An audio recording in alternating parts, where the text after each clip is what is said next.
In 2012, there was a super tournament held in Reggio Emilia.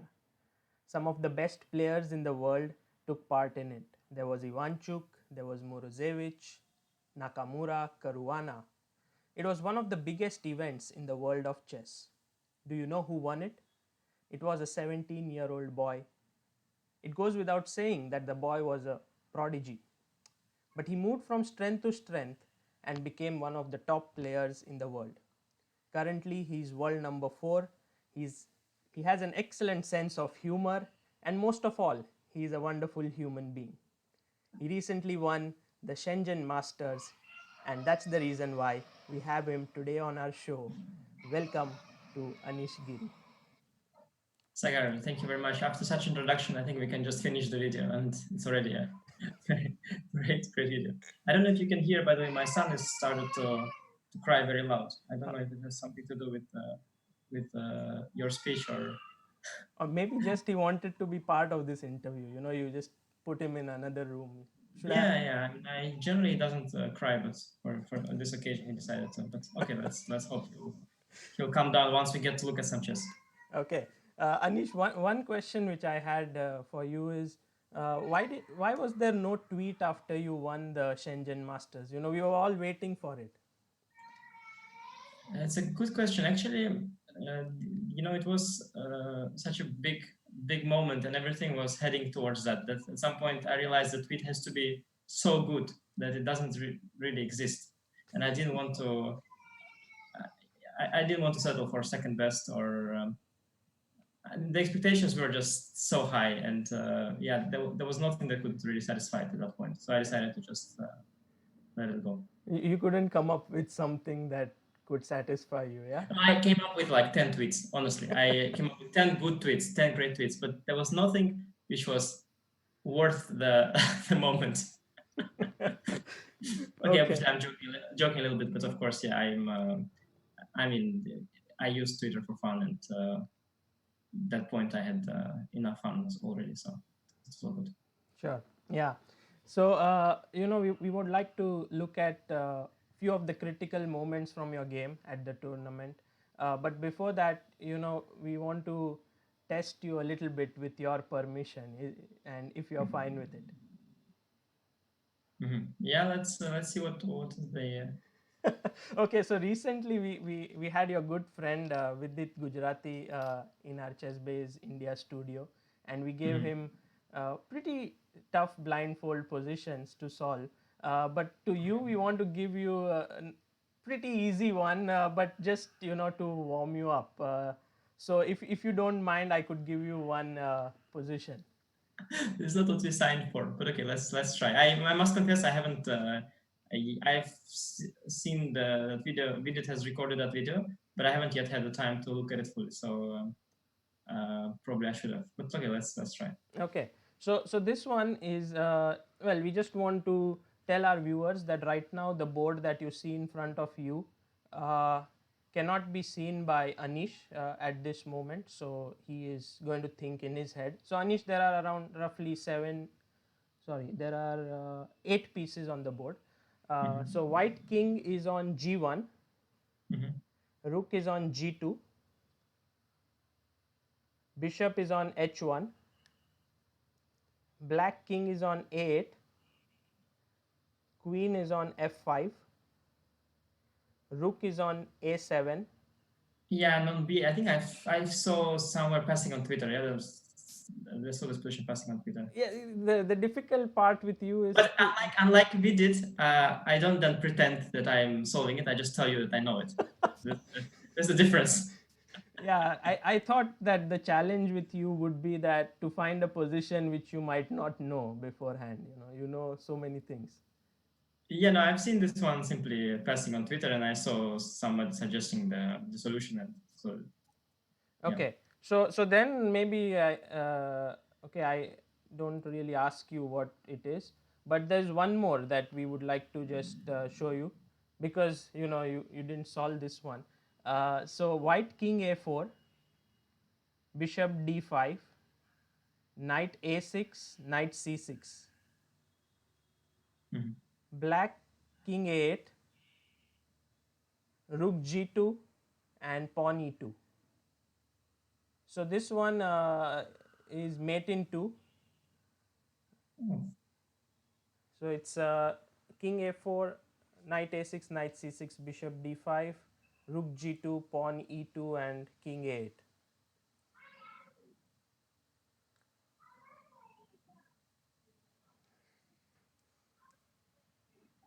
Uh, So white king on a4, bishop on d5, knight a6, knight c6, and black king on a8, rook on g2, pawn on e2. That's it. yes, yes. And this one is, I think, if I'm not wrong, composed by Kipping. He's a composer. You say mate in 2, yeah? 3. In 3, oh no, because I was wondering. Okay. Well. Usually, the most important thing while doing this is that you should be prepared. I never told you about this, so it's come as a bit of a shock to you. But Yeah, no, it's only fair. Otherwise, it's too easy.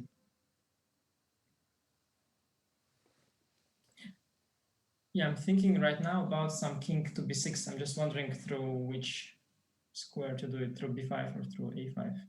mm-hmm. So you want to get your king to b6. Yeah, but that looks very tempting. But you don't know which square. And do you think it matters which square? Always. There's always only one solution. But in the practical game, sometimes it doesn't. Yeah. But, Yeah, sure. Here it should. It should.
Okay, tell us what's going on in your head. Like that. Yeah, in my head right now, I'm trying to find a defense after one of the two moves. Okay. I mean, in studies generally they go for aesthetics, so in a way the king a5 is a weirder one. But okay, you want of course to go to b5 because you control more squares there. But I mean, So after to king a5 or b5, what's the defense that you're thinking of? I don't know. Okay, right now if let's say he queens, I go king to b6, and I guess it's mate on next move because I'm threatening knight c7, and also any knight discovery is mate. Yeah, that's perfect. That looks good. Yeah, so otherwise, okay, there are rook moves. Rook g7 is met by knight e7 c8 in both cases. Rook g5 doesn't contribute. Rook g1 is also met by knight e7, knight c8. Rook g8, yeah, but it's met by king b6, I think, in both cases.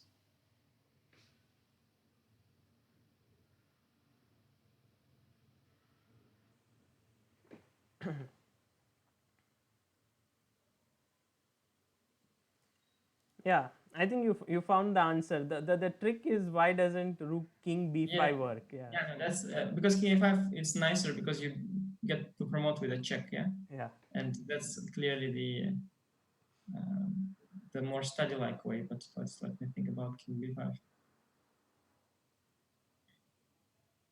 You know, it's good that Frederick never gave me these tests about talent because probably I'd be completely talentless after after going through his test.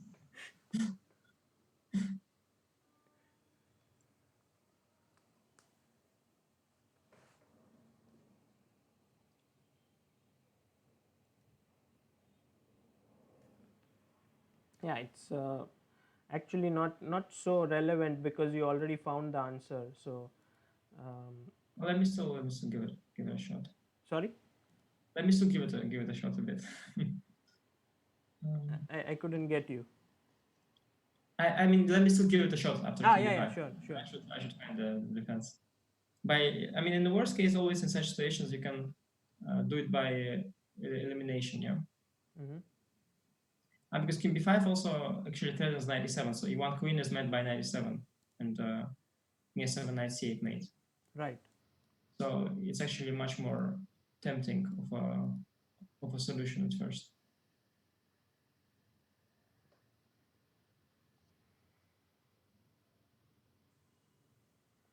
Okay, I have to just go with all the possible moves when you cannot solve it like that. So okay, king b7 is knight e7 check and knight c8 mate. Then Yeah. you take the rook. I mean, the pawn moves are all knight e7 and knight c8 mate as well. Yes. So then you go just with the rook moves. So rook f2 is also the same. Rook h2, rook g1 is the same. Rook g3 is the same. Rook g4 is the same. Then we have left rook g5, rook g6, and rook g7, and rook g8. Okay, rook g, yeah. So rook g8 could be because king b6, rook c8 is there. Wow. Yeah. That was a trick. Yes. And then knight d4, knight b5, yeah? Even king is on a5, yeah. King a5, rook g8, knight d4, king a7, knight b5. Yeah. So king a5, Yes. rook g8, and now you need the b5 It square. just shows what I just done it to show that if you're completely talentless, you can still solve a problem by just pure elimination and method of tryout and just by hard work. I'm so glad that you didn't get the answer directly, because when someone gets the answer straight away, it's like no one learns out of it. But you sort of broke down everything, checked all the possibilities. It was really nice to see that. No, I mean, yes, of course. I mean, just show that you don't have to be a genius like we did to solve such a problem. Okay, so Anish, let's come to your games. From Shenzhen, you had a +3 score. So we want to look at the 3 wins, but also I had more specific questions to ask you about some positions. So first, your game 2, that's what we want to look at. That was against Hari Krishna, and no one really thought that Hari Krishna would score 4 wins on a trot after the way you won your game against him. Yeah, to be honest, yeah, that day he didn't play particularly well. So I really was extremely surprised to see him play so well after that. I mean, I guess he might have been, first of all, some people they need to warm up a little bit. And also in China, you have maybe jet lag or something. So there's always, it's often that people start playing better later on. But already in round 2, he played a very good game, yeah, after the first rounds. Yes. Great for him, yeah. So we want to go to move number 12 over there, and you Hari took the pawn on d3. You took knight into e5 in this position, and were you surprised that Hari Krishna took bishop into d1 in this position? Well, at this point, not that much because I've played this idea in a rapid game before in December against Inarkiev, which he might have missed, which he probably actually missed. Otherwise, he would have been prepared. And he started thinking very early on already about move 8, 9, and especially move 10. And when he spent a lot of time on move 10, I realized he's unfamiliar with the position and he's trying to find a way to sort of bail out of a principled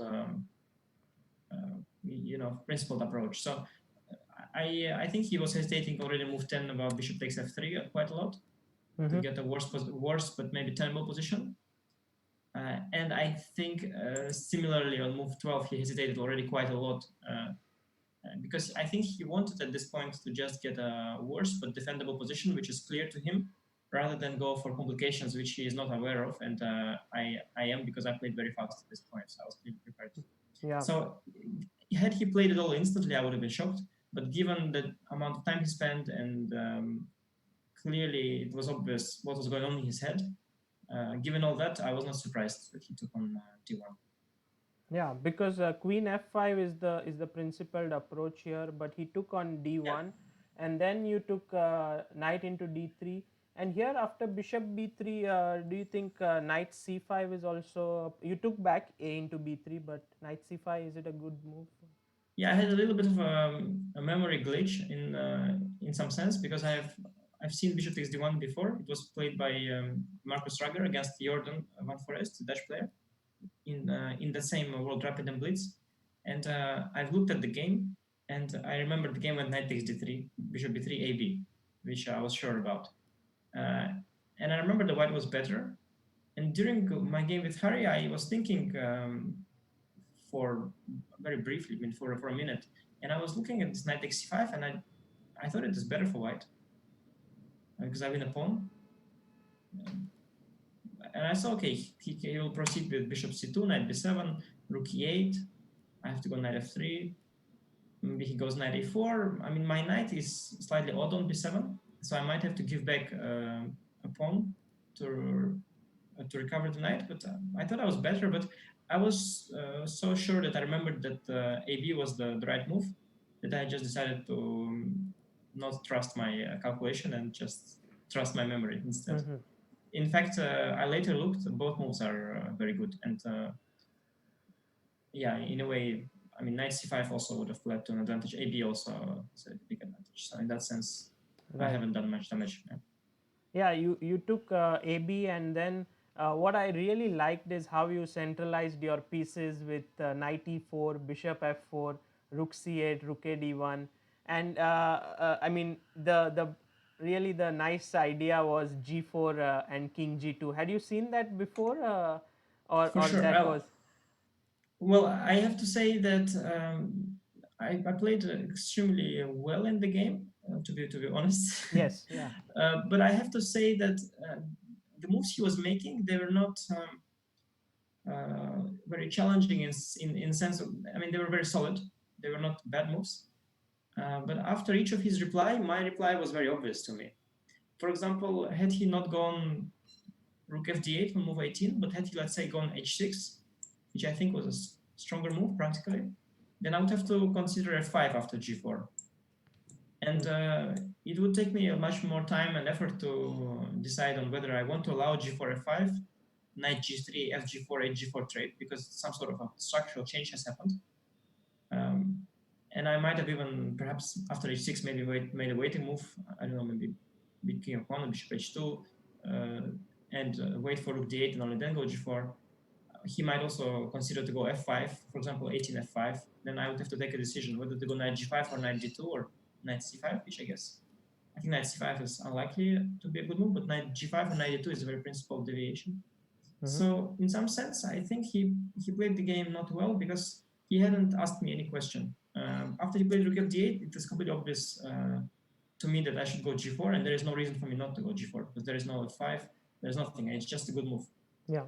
Uh, and after g4 bishop f8, once again, I mean, king g2 is asking to be played. Then at least you could go 97 to or a5, maybe um, to make me take a decision, let's say. And he hasn't made a single move like that. So all my moves were very easy. So in that sense, I think I played the game exceptionally well, but mostly because my my plans were not really challenged in some sense. Right. Yeah. So you won the game pretty cleanly, I would say, with a very nice tactic towards the end.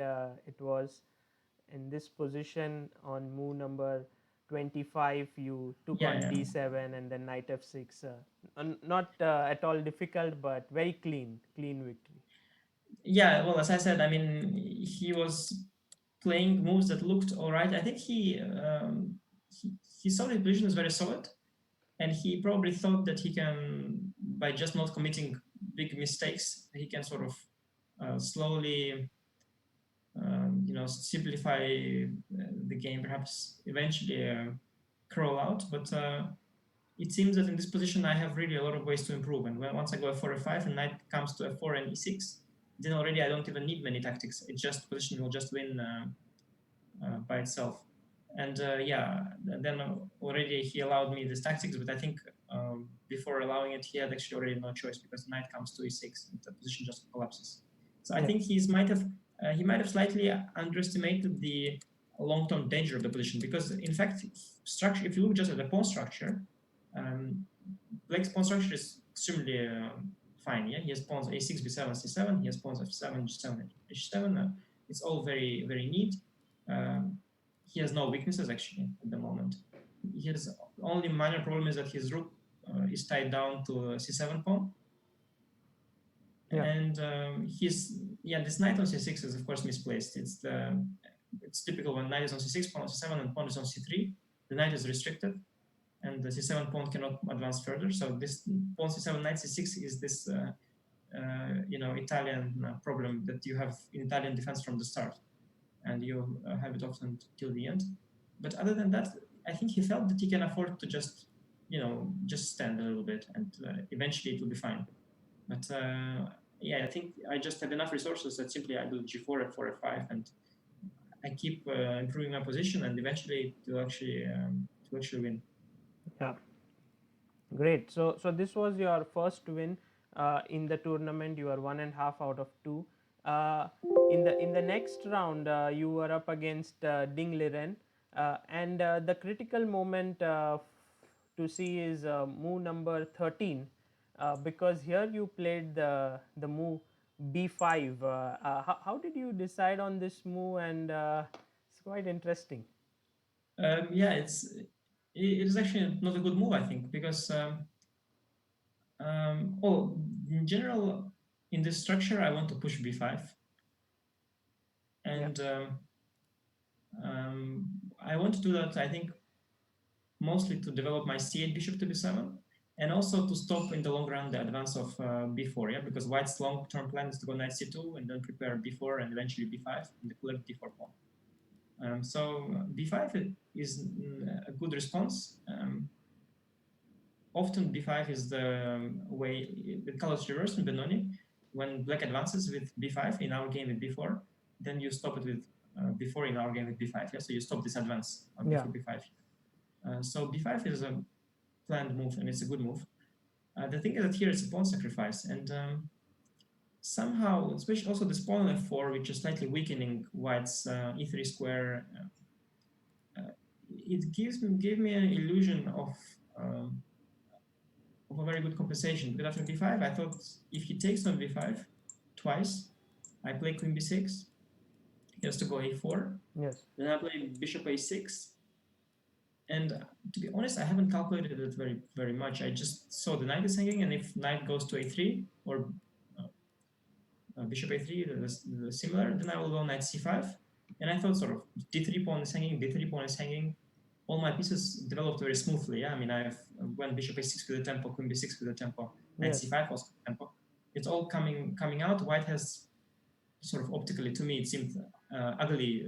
Bishop on c1, pawn on f4, not clear what's doing there in this particular context. And I'm threatening to win a pawn back. But then it turned out that I think he can play here simply knight c4. And if I take queen b3, he will just go knight fe5. But is it like bishop a6 and then 17th move knight Knight a3? a3. Yes, yes. Yeah. Knight c5, knight c4, queen b3. And I mean, I stopped more or less at knight c5, but after knight c4, queen b3, he has knight fe5. And then suddenly it turns out that, actually, I'm not doing so well because my stuff is hanging. And he's just doing very well. But it was not obvious to me to move before that. And it's funny, he also didn't see that. And once he has forgiven my b5 move, once he has made a slow move with bishop b2, then of course I'm doing very well because I can go queen b6 and bishop b7 in one go. Because if I would have played 13 move rook b8, which is probably the best move, he would have gone, let's say, bishop b2, then I go b5. Suppose he goes, I don't know, king h1, just for argument's sake. And then I cannot go bishop b7 yet because b5 pawn is hanging. So I would actually need some time to spend one more tempo, perhaps with this queen b6 anyway. And then you see I lost the tempo compared to the game. Because in the game I got just b5, queen b6, and bishop b7, rook a b8 was not needed at all. Right. Yeah. So in a way, this mistake of b5, once it was forgiven, it gave me a full tempo. Yeah. And were you okay with knight into d4 in that position? Did that worry you after b5? If white Yeah, takes. actually, this is the thing that I. No, okay, actually, immediately I have even knight takes d4, bishop a8, queen a7. I think, yeah. Yeah. Yeah, I simply win back material immediately. Yeah, actually, knight d4 is what I was looking at as well. Yeah, or also on the next move. Yeah, but it never really worked for him. I think the problem was that, let's say, also on move 16 it doesn't work because knight d4. Yeah, it just simply doesn't work. And also move 15, yeah, and move 14 it also doesn't work because takes 27. But yeah, it just so yeah, I was sort of feeling like the tactics shouldn't work for him, but after CB they actually did. Yeah, and I mean you got a wonderful position after let's say he went knight d3, you went knight c5, the knights came off on move I 26. think I think critical moment was, the only sorry. side who could be better here is black. Did you think you had any ways to improve your play from here and maybe fight for a win in this position? Yeah, the critical moment was on move 17 as well. I felt the position was still unclear. I was happy with my position, but then he went the move 17 bishop a3, and then I got b4 with the tempo, and I was actually thinking maybe I won b4 anyway. So I was thinking I got just one nice tempo there. And then I was very optimistic, but yeah, after the game, immediately after the game, without having analyzed it, I thought I should have played 18 knight c5. That's also what I was thinking about during the game, because then I don't allow knight d2 in one go because d3 is hanging. So he has to go queen e2 first. And after queen e2, now I can go a5. And if he now goes knight d2, then I have basically won a tempo on this Yeah. move order inversion. At that point in the game, I thought it doesn't matter much, and I was also not so sure about ideas with knight e5 here. That's why I kept my knight on d7 until he would go knight d2. But I think knight e5 was probably not very good of an idea. And yeah, during the game, I thought that after knight e4, I mean, I was actually very surprised with g takes e4. I thought it's not possible. I mean, I thought he has to take with the bishop. And then I was planning, I think, a4, and I would be still slightly better.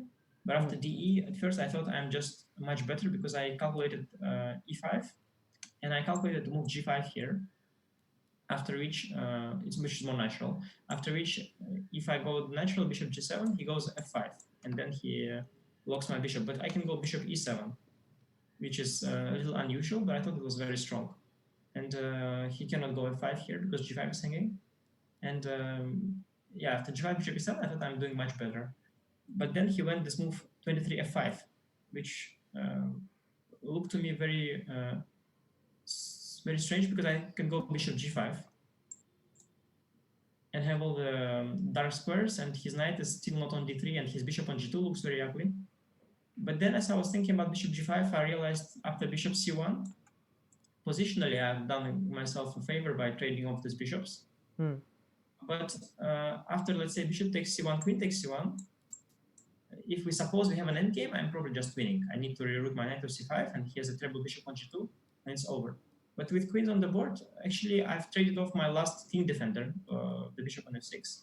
Hmm. And there is some chances of him creating a quick attack with the queen h6. And whereas I was not sure if it was a ghost or a real attack, I decided, for the sake of it, to not enter this position, because the game so far has been very fine for me, very controlled, and there was no danger involved. And here suddenly it would get double edged and for three results. So I decided to reroute my knight to c5 and basically lock the position. Another thing I considered briefly on move 23 was g takes f5. Now after gf, I would have been very happy because I can just go king h8, rook g8. This is typical idea, to go gf and then use the g file actually for yourself, and then you are the one attacking, Hmm. not defending. But after gf5, I thought he's gonna play rook takes f5, and if I go knight e7, he goes rook h5, and once again I was not sure. I realized I could be better, and very likely I am better somewhere in the complications because I felt I should be better. But I was not sure. My king is potentially very weak, and also my queen on b6 is a little bit far from the king side. I was not feeling too comfortable here, so I decided to go knight b8, and then it turned out it was just basically it was completely drawn because he also has this move a4, move 28, locking down the queen side as well. Because if Yeah, I would give time to go a4 myself, perhaps I can use one open file to do something. I don't know what exactly. As he went a4, position just locked down completely, and in the end is actually a funny position that the pawn chain is completely locking everything, and the only entry points are c5 and d3. They are locked by the queens, so the position is totally locked. yeah, yeah. There's no But way to make actually, progress. actually, in a way, I should have been disappointed a little bit with this game because, as you said, it looked like I was better. But on the other hand, I came from a Shamkir tournament where I played very badly, and then I won against Hare Krishna. And playing black against Dinglerian is a difficult game, so I was also not so unhappy to actually uh, to just have a fine day and get rid of this game. Yeah, sure. In the next round against you played against Yakovenko. It was Sveshnikov, and you drew very easily. I think there was this idea with bishop into d5. So that was a nice game. But in game 5, this is where I wanted to ask a very important question. After move 12, when we reach this position with bishop into e5, Yeah. it's such an imbalanced position. It's very weird like position. What was going through your mind, and how did you decide to play the move a4 in this position? Well, to tell you what was going on in my mind, you would have to censor that bit because not very happy things, to be honest. Um, the thing was, he played an interesting fresh idea in the opening, and he started already on move 5 with this move a6. Because I remembered knight g7 has been played by Badur Jabava, and I knew a little bit about that.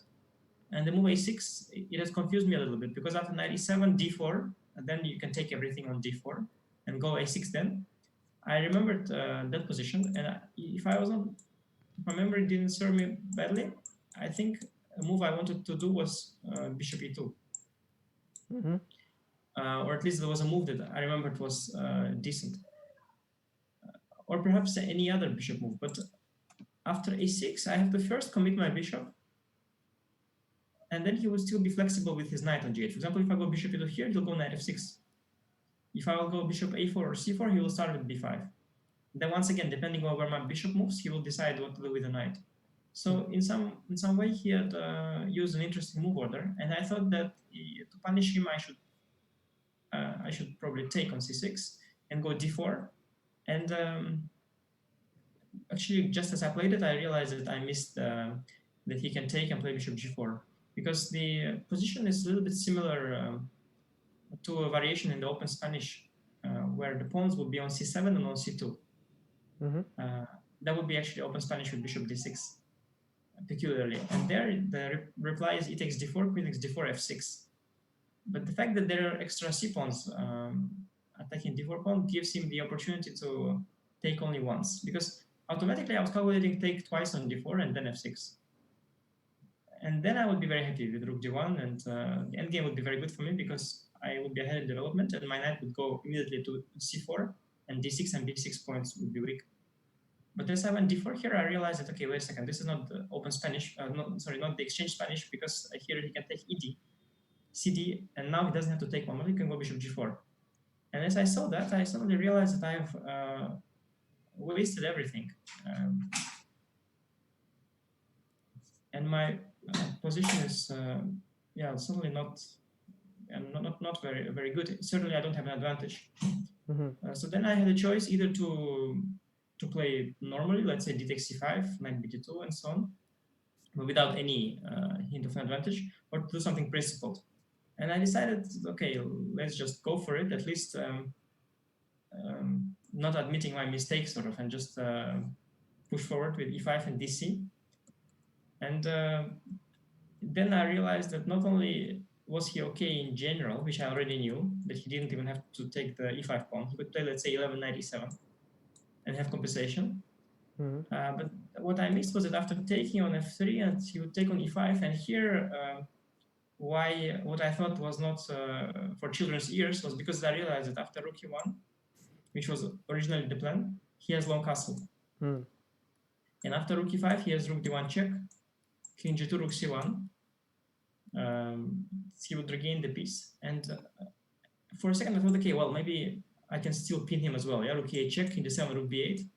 And I was thinking, okay, maybe at least we'll have some sort of equality here.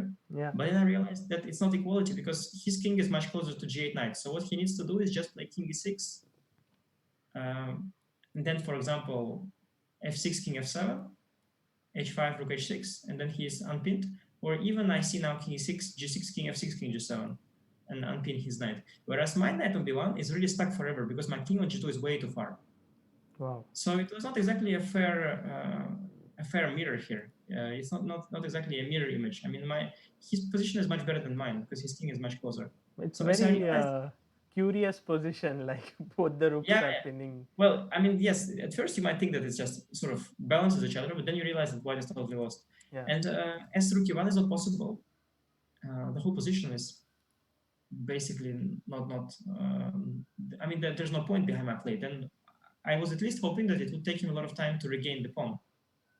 But as he regains it immediately, I just have myself ruined structure. I briefly thought I would be still okay after knight a3, knight e7, knight c4. Um, I mean knight a3, move 13, yeah, instead of a4. Yeah. Bishop c7. And now I thought I can still equalize with bishop g5, followed by bishop h4, bishop g3. It's a thematic idea very often to compensate for your pawn weaknesses, to put the bishop on g3, sort of to cement these weak pawns. But then I realized that he'll go, let's say he'll start with f6, bishop h4, knight d5. I would go 17, bishop g3. And now I would have been fine if not for long castle. Then he will take on c7 after bishop c7. He'll take with the king, and I cannot use this fact that b7 pawn was weak. I mean that's my only trump in the whole position is that b7 pawn is structurally weak because of the c5 pawn. Yeah. But once the king is on c7, I can actually forget any counterplay, and that position after 30 knight a3 that would appear by force was really sad. But And here, if you put your knight on d6 after king c7, doesn't it take away his e8 square and? Yeah, the problem is that first of all, okay, right now I'm threatening knight f7. Shouldn't blunder that. But once you protect from knight f7, the b6 is coming, undermining the knight, and that is actually a big problem. And knight on d6 would have been probably good had it been supported and assisted by other pieces. But only knight on d6. Yeah, eventually he will just go. Let's say he'll go rook d7. I will need to go a3. b6 before. He might have at some point a5. He might also go to the e file from e7. He can also switch to a file with rook a8. His knight on d5 is actually better than my knight on d6. Mostly my pawn structure on the king side is a disaster. And here it's especially apparent now that the bishops are traded and the f4 square is vulnerable. I mean, in the long run, it's going to be a problem. I should have maybe still done that, but I really didn't look forward to this position. I think it's really not good. So I decided to play 13 a4 and then try to go to rook a3, b3. But I wasn't happy here, obviously. I mean, it was basically a little bit of an opening disaster. I first missed EDCD bishop g4, and then I missed this rook e1 long castle thing. And I saw all of those just after I made my own move, before he made his, but just after I made mine, so it was a bit late. Yeah, but you managed to save this game as well. So you still had a +1 score in the tournament, and then came the next victory for you against Yu Yangyi, and here I think one of the most critical moments was on move 10, when he played the move c5, move 9, and you went d5 here. This was sort of opening preparation, or you figured this out on the board? Um, yeah, it's a very difficult question. To be very honest, it was something in between. It was a case of opening preparation gone slightly wrong. I definitely should have looked at this, um, but yeah, to be honest, I hadn't really looked at this, Mm-hmm. and I thought during the game that I might have looked at this, but I didn't remember. So I had to basically calculate everything from the scratch because I wasn't sure if d5 would work, and if you are not sure, you have to really make sure at the board. So I spent half an hour after c5 Wow. And the trying. calculation was not easy, yeah, to of Very d5. difficult, very difficult. It would have been easier had I known that it works. Then I would have just had to justify that it works, But I had no idea if it actually works. I mean, I sort of knew that something like that was there in the position, but I was really not sure whether it was here or in another position, which was similar. So I briefly tried remembering that, and then I realized I cannot remember, so I decided to calculate. And it was very hard because I was calculating variations after ED, knight takes d5, which is the principal move, obviously. Yeah. And then I saw 12 bishop e4, Yes. bishop f6, knight takes d5, bishop takes b2, rook b1. This is the starting position.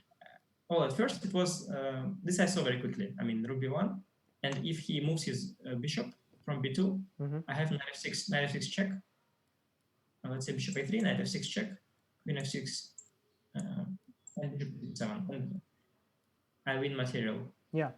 I win exchange on a8. So that was easy, but then after b1, obviously, he has a lot of interesting options, and I realized it pretty quickly. So first of all, he's got bishop c6. The idea of bishop c6 is to protect the bishop, yeah? So You saw knight this b7. during the game? Yes, I had to. No, I had to see this because you see, I'm terrified of everything in general. Yeah, but bishop And, c6 is a very very tough move, yeah, like to see. but when you are scared, you see all sorts of moves. It's a wonderful sensation, when you are fearing for your life. And the thing is that I could have not gone d5. Yeah, I could have, let's say, if after c5 I go castle, I'm not particularly worse. I'm definitely not better, but I'm Yeah. not worse. I can play castle. I'll take. I'll play queen e2. I'll put rooks in the center. I'll put some knight to e4 at some point. Probably, if I play it fine, he plays it fine. We'll eventually make a draw. So if d5 is bad, I'm basically I'm basically giving away quite a lot. Yeah, I don't need to do that. At the same time, if I don't go d5, I cannot fight for an advantage. So Yeah. d5 is something I really had to consider. But if it would be bad, it would be a disaster. So because I had plan B, yeah, I could also castle. So I had to really make sure that it works. So in that half hour, I saw all sorts of moves that that are there. So I did a little bit similar as when I was solving the study today, yeah, because I know sometimes that I don't see things, and when I don't see them, I start doing it by elimination. So You I see looked at all. everything. I was trying to look at all the moves, and bishop c6 came pretty quickly to mind because the point is that after rook b2 he has f5, and I don't have this knight f6 check thing anymore. But Yeah. I saw here I have knight e7 check, queen e7, bishop c6, knight c6, and queen d5. And I have to be honest, I stopped, but then later after the game I saw he has queen f7, queen c6, and now remarkable move, queen c4. He's a full piece down, but suddenly after queen c4, he is threatening some sort of a perpetual. I mean, he's threatening queen c1, Yeah. and if I go d2 or rook b1, there is perpetual. That is completely shocking, and actually that I missed. I stopped after queen d5 check. So I saw that. So then I decided bishop c6 is not good. Wow. Because Queen c4 is really amazing. that is really next level stuff. Yeah, I mean, Yeah. this I'm fine to miss. You cannot see these kind of things. I mean, from afar. So then I realized it's not working. I started to think about other options. I think a 14 knight a6 was the main move I considered. I thought bishop c6 was losing, yeah, because of this rook b2 knight. So bishop c6 I dismissed pretty quickly. I thought knight a6 is pretty Now after rook b2, he has uh, f5 and rook e8. After f5, I thought I have knight takes b6, queen d1, king d1. Now if ft knight e8, I'm good. He has rook a d8 check. And now very important that I have bishop d5 check. If bishop takes d5, knight d5, rook d5, king d2, I am better in the endgame. And if king h8, I have, at the very least king d2 as well, or rook d2 even. So I saw that as well. I was happy here. But then I saw after knight a6, rook b2, he has rook e8. Now if I play the same, knight b6, queen d1, king d1, rook a d8 check. Now it's not the same, because if I go bishop d5 is not check, so I go knight d5. But now he has knight b4, which is very strong. And I don't get the same kind of endgame here anymore. So after knight a6, rook b2, rook e8, I really thought that this is a problem. And then I saw that I have rook d2, rook e4, knight c3. After knight b4, rook d2, yeah? Sorry, after 14 knight a6, rook takes b2, rook e8, and now rook d2, 16. Direct rook d2, okay. Yeah, quite simple, because after rook e4, I still have knight c3 back. Actually, these simple solutions are sometimes difficult to find, because you're looking for this knight e7, knight f6, the spectacular stuff, but just retreating. And I thought he goes queen e8, knight e4, bishop e4. I think he has compensation for exchange, but I was happy with it as well. Yeah. There was something, some other line which I thought was very nice that I saw. Let me see here.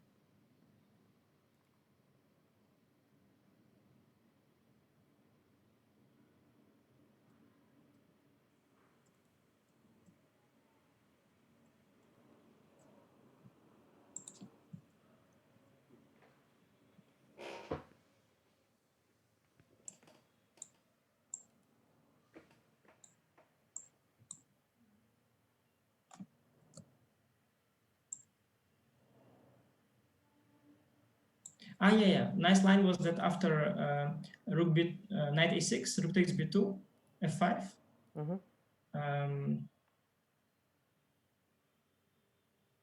Then on move 16, knight is b6 is what I settled on. But at first I thought knight f6 check would be good. Point being that after queen takes f6, bishop takes b7, queen takes b2, bishop takes a8. I once again have rook a8, queen d5 check. But what was remarkable is that here he has queen c3 check. And suddenly, if I go king f1 or king e2, he has queen c4 check, one more check. And only now after king g1 he takes rook a8, because I don't have queen d5 check. Yeah. So this was also a layer that I had to see. So I saw pretty many things at this point. And then after d5 dcd, I was terribly nervous that I missing something anyway. But he went b5, and then I was very happy, because after b5 I just knew I'm slightly better without a lot of calculation or a lot of risk.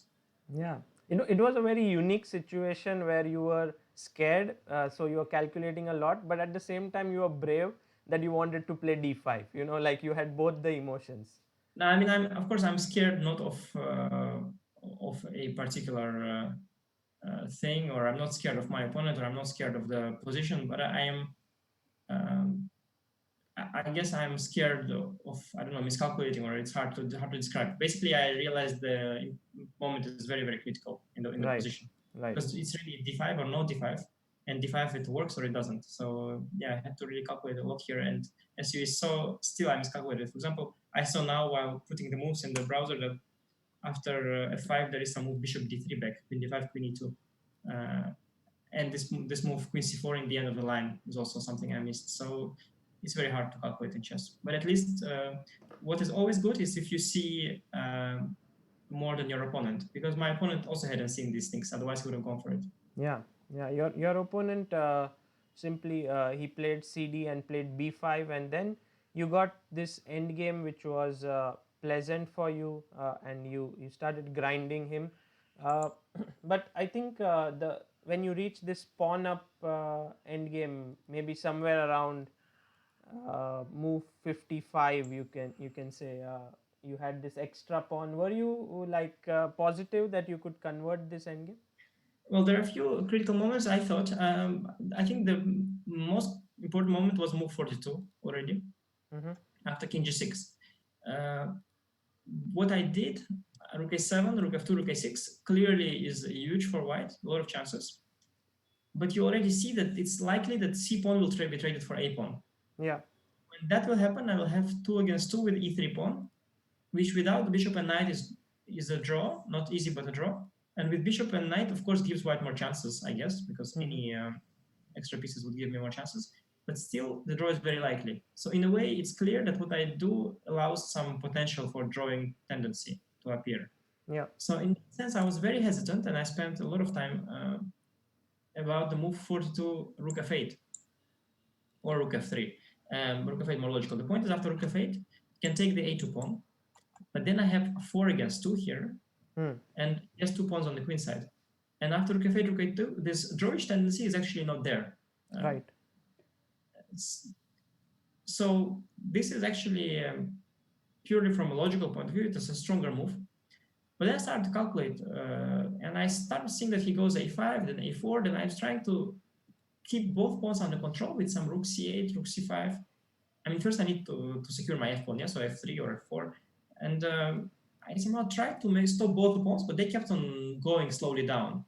And it started to annoy me that these pawns are slowly crawling down and there is counterplay. And I realized I have to be fast with my own play. So I tried some ideas of going f4, e4, f5, or um, some g4 somewhere, trying to checkmate him, perhaps, you know. Mm-hmm. But I couldn't make it work. What I felt is that computer would make it work, but I couldn't. And later when I checked, it seems that indeed probably white is winning here. So in a way, this rook a7 is a bit of a, yeah, I played this move. I was not happy with this move. I knew that I might have missed a win here. Right. But I still, okay. Anyway, I have big chances. First of all, because we haven't yet traded a pawn for c pawn. And obviously, on move 49, when I've given up the a pawn for the c pawn, I have admitted a mini defeat again. Yeah. Because I don't want to trade these pawns. But at that point, I didn't see how to win. I think I was happy with 46 bishop c5, and then after rook a2, which was natural, I saw a win for myself. But after rook a4, which was for some reason better, I didn't really see how to win. I think the win was 46 e4. You see, the pawn was restricting his king and his knight. Hmm. But suddenly here, it just has to be pushed. I mean, if he goes c3, then there is bishop e3 check, which is going to be bad news. And if king f4, which I assume is what I disliked, then I have e5. And then the e-pawn is simply walking down the board. And okay, his knight and king are back in the game, and he can play king e4. He can pretend to want knight f4. But yeah, after king e4, I guess I move the bishop to c5 or b2. Then I push the e-pawn. And I guess, yeah, for example, king e4, I guess bishop c5, rook a2, e6, knight f4. I guess I just have e7, rook g2, king h1, yeah? And basically, he doesn't have enough, he doesn't have any Yeah. No threat, mating and I attack. go e8. And yes. But of course, when you are during the game, you don't know if e4 is the move. Yeah. Then you sort of vaguely see that, yeah, there's king e4, king f4, knight f4, okay, so sometimes you're a bit vague about it. And I haven't given e4 too much thought, unfortunately. I was focused on bishop c5, and after rook a4, I was focused on bishop e7, knight f6, bishop d8. My concept was to protect the a5 pawn with the bishop and move the rook to c6, but then he has king f5 and then king e4, and he's got a lot of knight d5 and all sorts of counterplay and sequel. Hmm. So I could make this work. After bishop f8, knight h5, I briefly thought about rook c6, rook a5, and t g4. Because now I would win the g7 pawn, but it didn't work. He has intermediate move rook a8, for example, and even he can play knight f6, and then he has this rook a2 check. I have to go to g1, and he has lots of counterplay there, so I didn't make it work. Yeah. So after that, I think position is already objectively holdable for him. And the critical moment came on move. Well, I made some practical mistakes. For example, I shouldn't have gone 59 g4. Once I went g4, the problem is that he got this rook h1 on move 62, and then I cannot somehow kick him out of there. If he would have stayed passively on, let's say, c7, which I assumed he would, then I would play king f3, I would go h4, I would advance a little bit. But when he has this rook h1, I have to keep my king on g2, and after rook d1, I realize I don't have a way to improve this position anymore. I cannot push h4, and if I go king f3 or g3, he goes rook h1. So then I realized that my only chance is to bluff him with the move rook a1, because rook d3 or rook d2 would give me my king the room, yeah? So after rook d2, I go king g3. He doesn't have this rook g1, rook h1 thing. Yeah. And after rook takes a1, bishop a1, I saw that I can still block his pawns on g7 and h6. After knight d5, e4, knight f3, king g3, if knight e6, I have h4 and h5. But then I realized suddenly that after knight e6, h4, I mean 67, knight e6, h4, he will just make a waiting move. Knight or knight f8. I'll go h5. No, so 67 g5, in the game, yeah? In the game, instead of g5, knight e6. Okay. 67. And here I intended h4, and somehow I was thinking if I go h5, I block his pawns on g7 and h6, I'll have some winning chances. Yeah. But then suddenly it occurred to me, already after I offered the rook trade, that he can just stand forever. For example, knight f8, h5, knight e6. And then wherever I bring my king, he will stand always, and he will always have some squares. And in fact, the only chance I had in this endgame was to not play e4, 66, but play 66, king f3. Now, if suppose he goes knight c7, king e4, let's say knight e6, h4. Now, let's say knight c5, king d5, knight e6, 70, king d6. And then the point is that I can try to, what I have to do is I have to take all of the squares from his knight, yeah? So h4 pawn takes away g5 square, e3 pawn takes away d4 and f4 square, and if in this position, suppose I put my bishop on e7, or something like that, or rather I put my king to d7 and bishop to d6, I can basically take away all the squares from his knight, yeah? Yeah. You see what I'm trying to say here, right? Right, right, yeah. Because we don't have the same board, so I'm wondering if Yeah, no, I got it, yeah. Like I have all the arrows with your knight being completely dominant. Yeah, so now if you realize I had the pawn on e4 here, and pawn on h5, I'm never able to control all the squares. You always have one knight f4, or knight f8, or knight h5, or knight c5, or knight d8. But with pawn on h4, pawn on e3, I think I can still give it a shot. Of course, he can try to defend it differently. He doesn't have to have this particular setup. He might try to, for example, I don't know, put pawn on g6, king on e6, or but at least I would avoid this easy draw. So in a way, I played it really badly. But then after king g3, move 67, when I already thought that's okay, it's simply a draw, knight e6, and I just do nothing.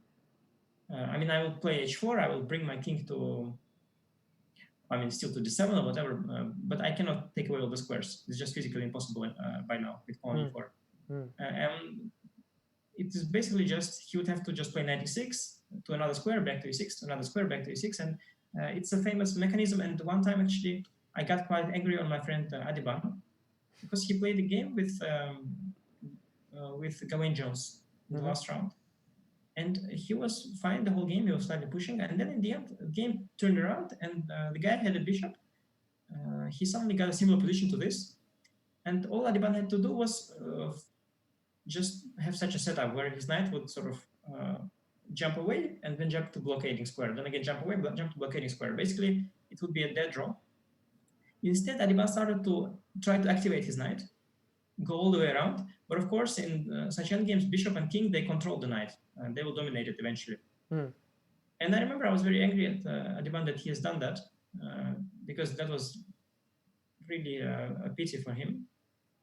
And actually, Yagi started doing the same. After g5, on move 71, yeah, after bishop d4, he can go back to f4 and e6, and it's still the same draw, of course, even with pawn on g5.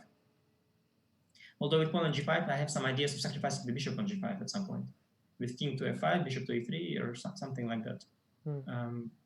But there will still be a draw, but at least I have some ideas of something, because with pawn on g7, there are no ideas at all. But then he started to jump around with the knight, and of course, the knight was going to be dominated sooner or later, so that was not the way. Yeah. Actually, there was a peculiar drawing idea, because I thought, I mean, I had few winning ideas. I could have pushed somewhere, let's say around move, let me see where, yeah, suppose around move 80, yeah? I can probably push somewhere e5, 80 e5. Point being that if he goes king e6, I go bishop f8, king e5, bishop h6, king f6, and then I think I can go bishop back to f8, reroute the bishop, enter with the king to f5, and somehow win this position with 2 against 1, win the g5 pawn. And I saw that it's probably winning, but I thought, okay, I would rather do that without going e5. I would rather just win without allowing him this 2 against 1 position.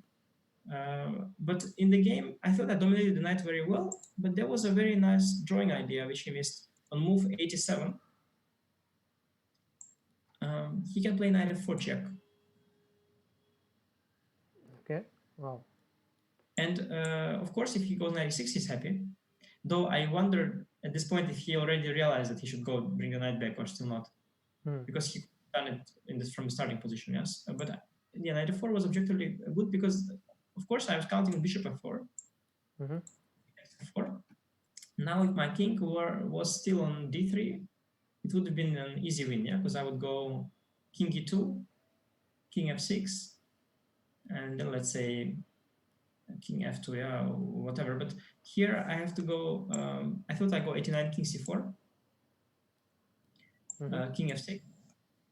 And I saw here that, okay, let's say e5 is a draw because king e6, if king e4, he goes f3, yeah? This is a draw. No, after bishop f4, gf4, king c4, king f6? King d4, sorry, king d4, 89. King d4. King f6. Yes, let's say now e5, king e6, king e4, f3, that will be a draw, because this 2 against 1 is a draw. What is also a draw is if, let's say, after e5, king e6, king e4, f3, king f3, king e5, we have just 2 against 1, yeah? Suppose I would have had my pawn on g6, let's say I go g5, he goes king f5, I go g6, king f6, that is still a draw, yeah? Yeah. This pawn on g6 thing. So this I also was aware of, but I thought after king f6, I have 90 king d3. Now, if he goes king to e5, which looks like I'm in Zugzwang, I have g5, a gh6, king f6, e5, and my pawns are walking down, yeah? So just a second. So after e5, king e6, king e4, f3, yeah? Yeah, that is just a draw. So I 90 king d3 is the is king the d3, way. okay. Then king e5, I thought g5, okay, a gh6, king f6, e5, yeah? Yeah. And in Russian, they call it pence because you have the 2 legs that are going. And after 90 king d3, yeah, I thought I'm winning basically. Because 90 king g5, I have e5. So you have this position, yeah, where I went knight f4, take king d4, king f6, king d3, king g5, e5. Yeah. Because king d4, e6, I'm much faster. But here he starts with 91 f3. e5, and f3, yeah. Yes, 91 f3, yeah. And here, after king d2 or king e3, he does the Reti thing that he takes on g4, and he at the same time wants to be there and there. Yeah. And if I go 92 e6, king f6, g5 check, well, then king takes e6, g6, we are back to this position, king f6, yeah? You give up the f3 pawn. Yeah. Draw. So I think I missed this king g5, e5, f3 thing that suddenly somehow it's a draw just. King d2, king g4, and e6 is king h3, and king e1 is king f5, it's just a draw. So that was actually a chance that we both missed for him. because yeah, if he doesn't use that, then he's lost. He has to do that, and it was only possible with the king on d5, not on d4 or d3, because I'm not in time to regroup my king to f3. Somehow it's some kind of a remarkable draw. What a resource, yeah, like knight f4, and this entire pawn endgame was very rich. Yeah, he had the 1 minute at this point, and it was not enough to calculate it. It seems. Yes.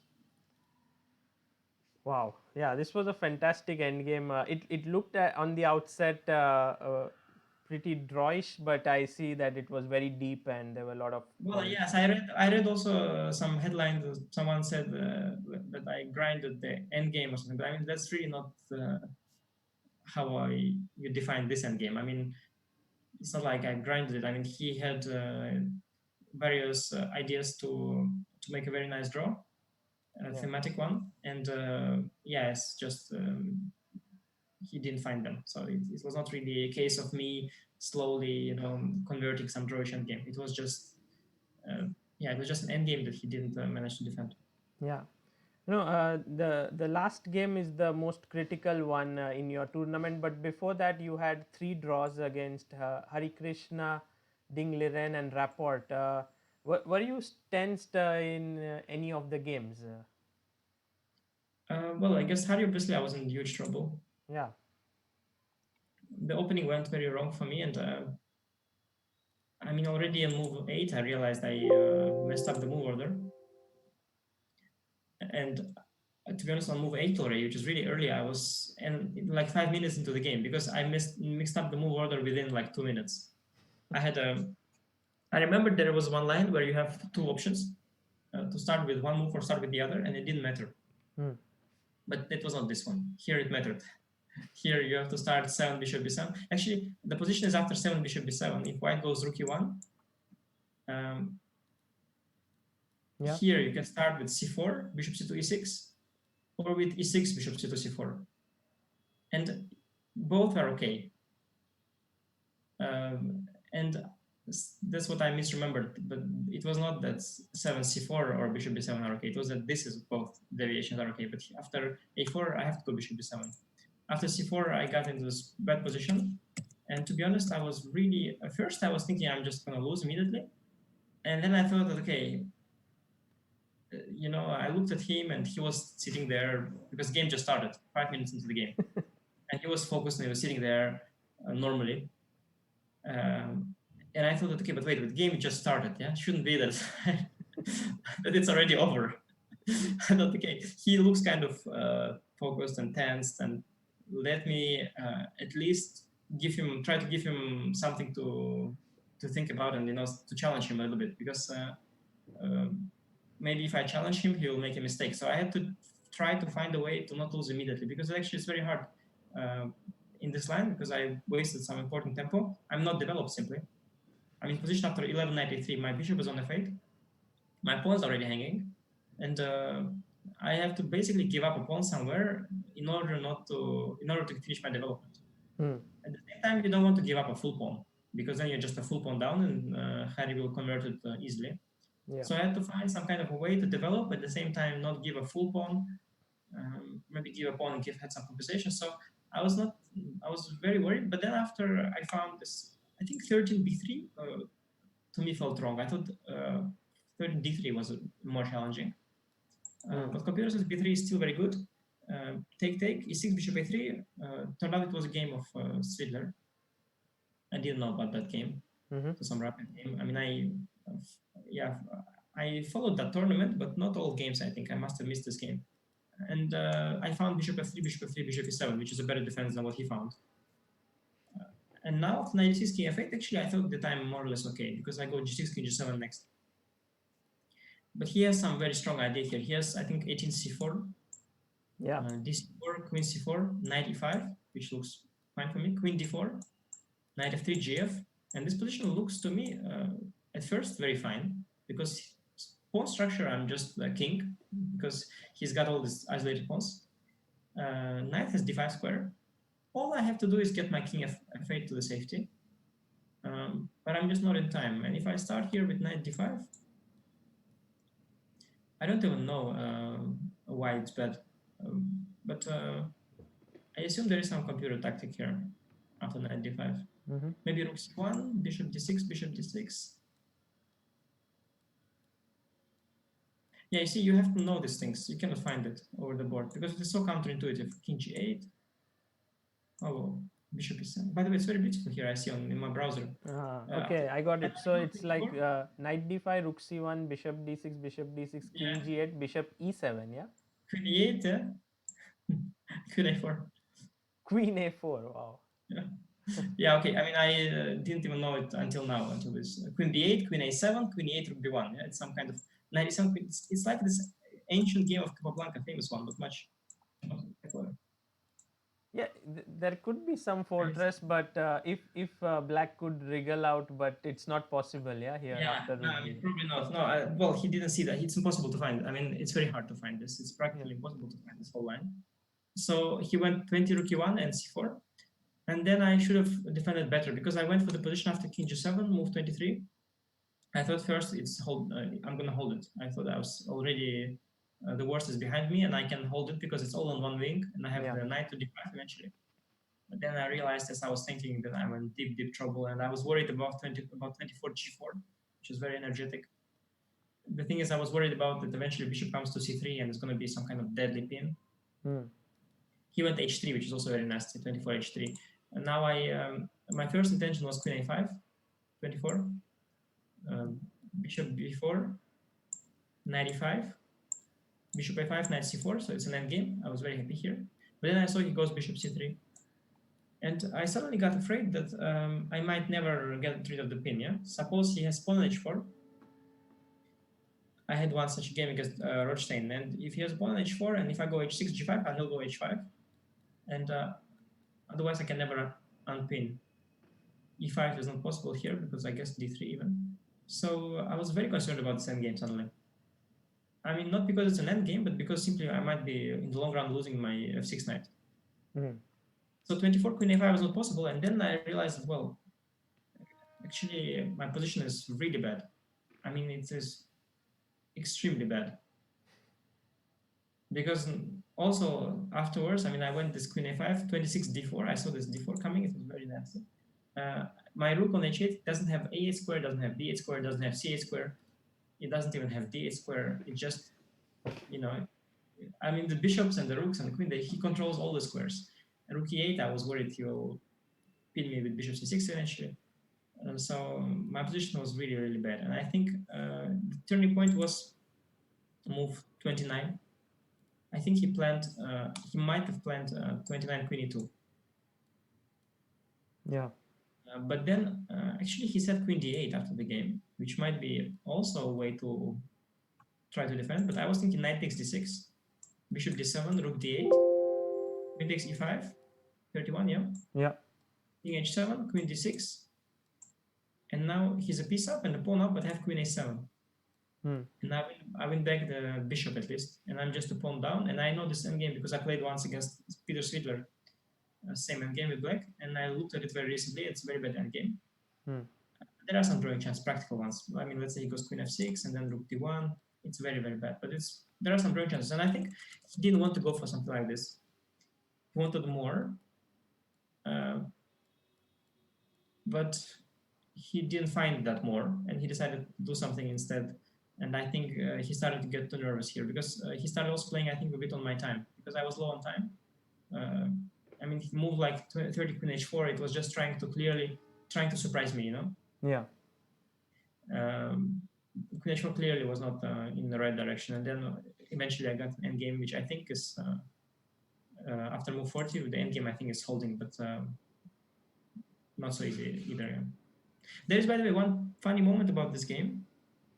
I'll show you. Yeah, so the endgame was interesting.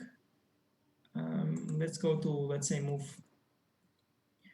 Well, let's say move 40. Yeah, the point is that after c7, 41, he wants to basically distract me with the c7 pawn. I have to pick it up with the king.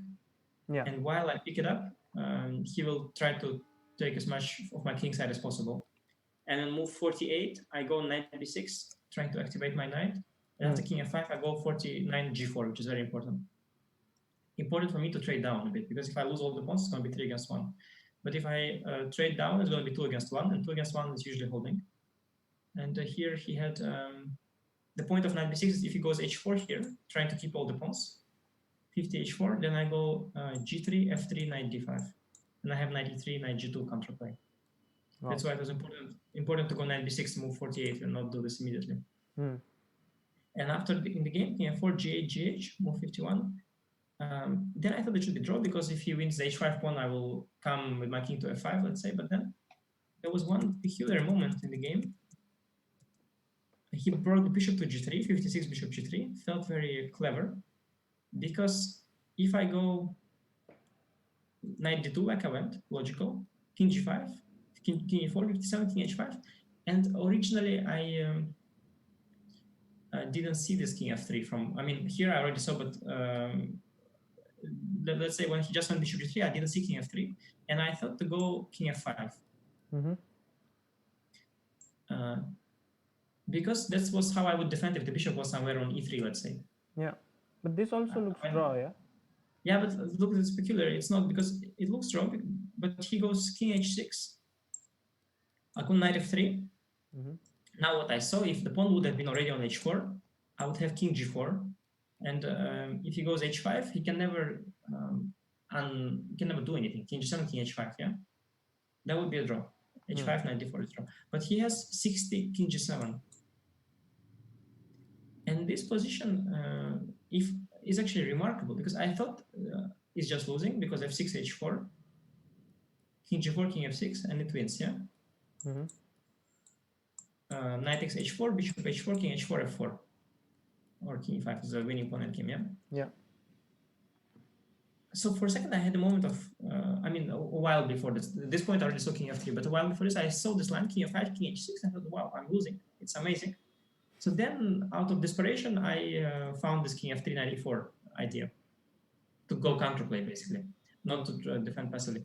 But what is remarkable, after knight f3, king g7, the position is lost. But if we get the same position with white to move, it's actually a draw.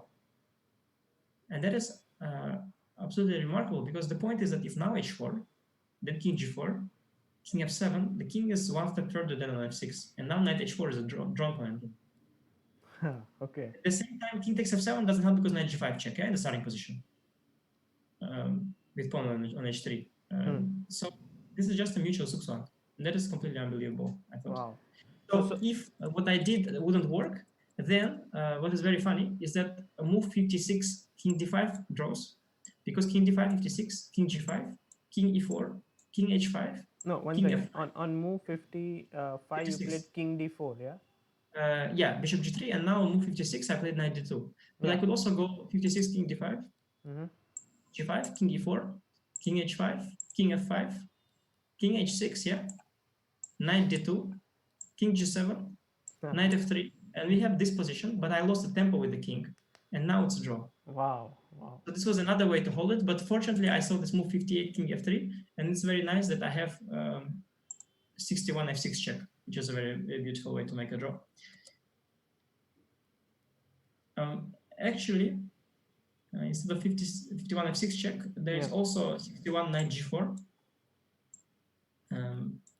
And then we get a position, let's say bishop d4, f6, king g6, let's say knight e5, king f5, knight g4, 65 h5, knight g6, knight h6 check, king f6, king g4, king g6, and knight, let's say g8.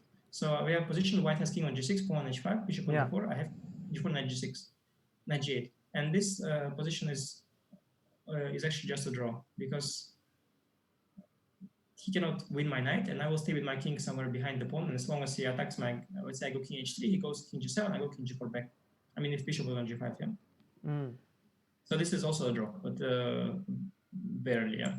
61 f6 is more precise. Yeah. I thought it was nice to look at afterwards at the endgame, just to see the. I like always to see the limits of, like, okay, there is one draw, but suppose this draw is not there, is there one more draw? And then if you see that there are 5 different draws, you know that, okay, this is probably it's probably okay.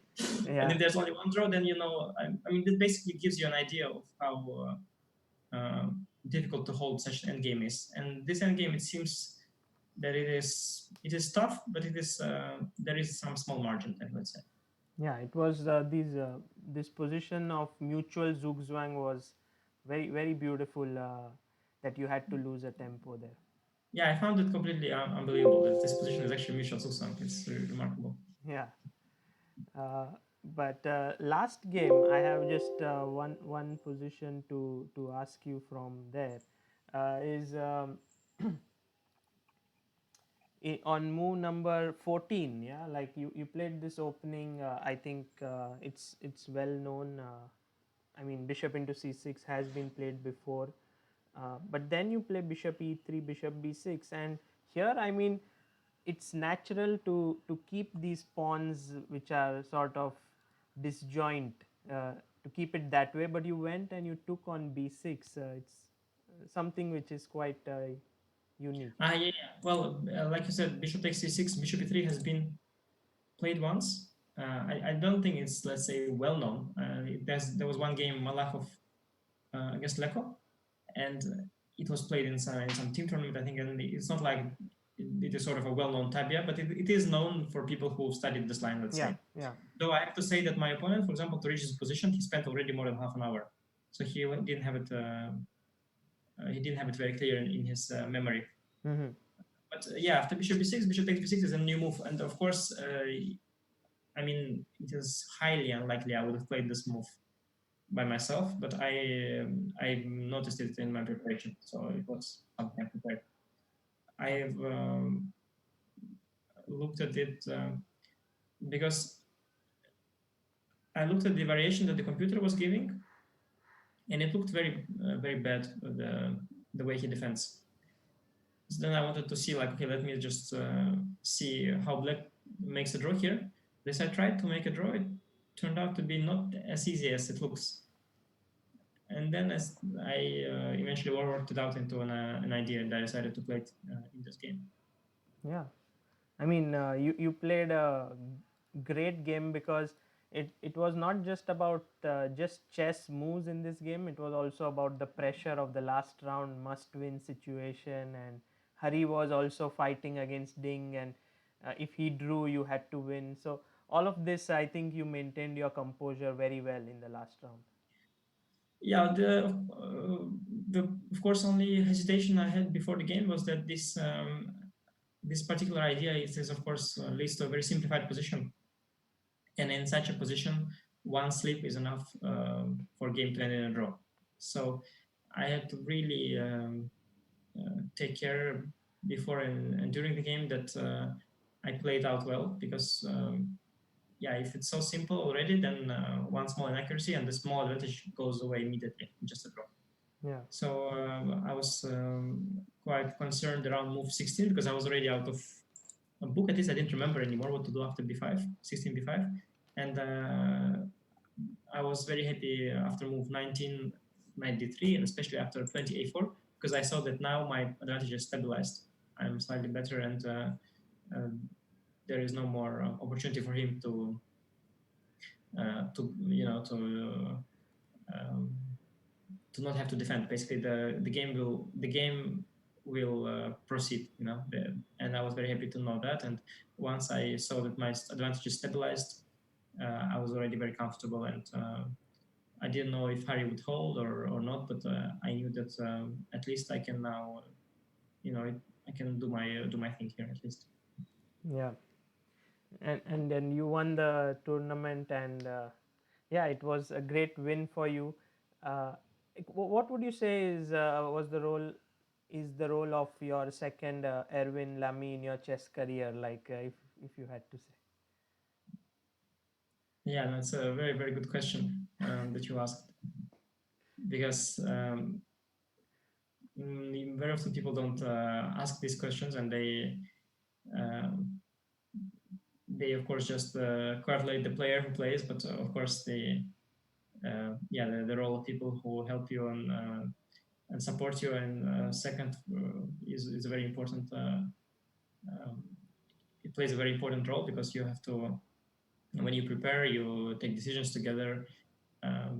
Sometimes you have to rest a little more, and he has to keep thinking for you, or work out some ideas, or come up with ideas himself. And yeah, of course, his role is very very big, and I'm very happy you asked the question, and then we can celebrate also the fact that I have such a wonderful second together. He is also is very famous grandmaster, because he's also had some achievements of his own. Yeah? He's the Reykjavik winner of the Reykjavik Open, and famously he has crushed the Rabat Blitz tournament, Mm-hmm. which can be still found on YouTube. Every game is on recorded on YouTube from the Rabat Blitz tournament.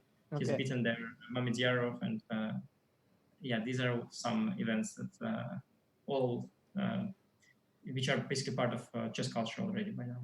Sure. Yeah. I'm sure Erwin he will look at this video and he would be very happy to hear what you have to say. Uh, No, for sure, for sure. No, it was great also that he was in China. We had a very good time, and I'm very happy that I played so well, and we could celebrate it together with him for sure. yeah. And well, finally, you're now back home. You're going to play the Grand Prix now next, which is going to be a big event for you, because it will help you, if you play well, to qualify for the candidates. So how does your normal day look like now at home? Do you just work exclusively on chess? I mean, how many hours do you work on chess? Yeah, that's very much depends, because yeah, there are different type of days. There are sometimes I'm at a training session, and then I really focus 100% on work, and the remaining time I'm just spending on necessary things like some rest, some walks, some food. But for the most part, I'm fully focused on chess, and I try to have as many of those training sessions as possible, because it's very important that you sometimes really are focused during the work, because the I think the let's say it's not about the hours that you put in, because let's say the 5 hours of fully concentrated work can be much more efficient than 5 hours of 1 hour work, then a bit of rest, then you watch some TV series, then again you work for 40 minutes, then again for 15, then you go again somewhere. So then it's not about the hours, but about the concentrated hours. I think they multiply if you are focused. So I try to have as many sessions as I can, and when I'm home, I also obviously work regularly and all the time, because you have to nowadays you have to really to if you want to be well prepared, and I certainly have that ambition, you have to really put in a lot of work. So I work a lot at home as well, but it depends a little bit on a day. I mean, today, for example, I have an interview with you, and I'll probably also go outside for a bit. So I might not do as many hours today. It might be maybe 4 hours, but let's say for the coming week, I'm planning to prepare quite hard for the tournament in Moscow. I already had enough rest, I think, after China. So I'm planning to do, I don't know, let's say to work maybe 7 hours a day, or something close to that. So yeah, it really depends on the day. Also, I'm of course I have a family now, and then there are days when you have to also think about other things, and sometimes you also have to do grocery shopping, or you have to buy I don't know, a new closet, and or send you buy a new closet, you have to assemble the new closet. Then you assemble the new closet, you have to throw away the package of the closet. Then you have to eat, and all kinds of things that distract you from the Yeah, beautiful you work of have to chess. eat. Yeah, that's a big problem. Yeah, and it's very delicious, and then you want to have a drink of tea, and then no, of course, you cannot work all the time, but it's also good. I think if people, it's easy to burn yourself down as well with too much work, and I saw sometimes also the amount of work you do at the tournaments. I remember in the when we were at the Olympiads or the World Cups, you probably know yourself that when you work too hard, sometimes it's good to have some rest and then come back in fresh. Yes, yes. And we are tremendously impressed with how you manage everything. You are a husband, a father, a chess player. Also, you do work for New in Chess. I mean, it's just unbelievable how you manage everything so well. So that surely Well, shows. of course, not without help of mine. I mean, my wife, she really helps me very much with the with being a husband and father, because yeah, of course. she gives me a lot of opportunity to work on chess. And the other things you mentioned, like new chess and so on, um, I by now it's part of my routine. So I learned to do it very efficiently, and it doesn't distract me. On the contrary, it helps me because sometimes I analyze some games for the new chess magazine, for example, and then I have to go to a bigger depth than I would otherwise go. Some games of, let's say, my colleagues are, and when I go to bigger depth than otherwise, then I learned more things about the games. And when you learn more things about the games, you learn more things about the players. For example, it's one thing you click through some move, but it's another when you have to write something about it. Then you think, okay, actually, what is the purpose of the move? Yeah. And then you see, well, there was another move. Why didn't he play that move? You have to explain that. So then you see, he didn't play it because of that. So he missed that. Then you see, well, actually, he doesn't like passive positions. And then you learn as well some from that. So in that sense, the work I do for new chess is it's very nice for me right now. And yeah, otherwise of course I really enjoy chess. So for me, it doesn't count as work. I just do it for the sake of it, as most of my colleagues as well. Yeah, and finally, you will be coming to India this year for the Grand Chess Tour. All the Indian fans, your fans, would be waiting for you. So, any message to them who are all watching this right now, that you will be in India. It will be wonderful. Yeah, I'm looking forward to the tournament in India. This Rapid, the Palestine Rapid. I'm looking forward also to come to India. I've haven't been there actually, and I have seen a lot of friends from there. And I was thinking first time I'm going to go to India, I was going to be marriage of Egypt, but it seems I'm going to visit it once before. But yeah, it's great. I'm looking forward to see. I've heard from Vishay and Vishanand and from Pentao and Krishna that the event that took place last time was a special experience. The fans were really cheering, and it was really huge.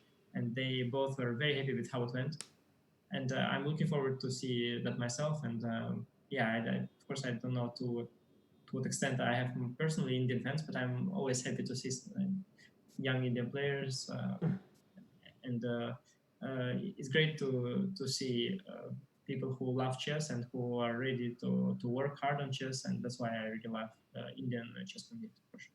Well, Anish, we would like to thank you for your time. You were so generous with your time. You showed so many intricacies. I'm sure this will be very helpful to all the viewers who are watching this. Thank you so much for that. Thank you, my pleasure.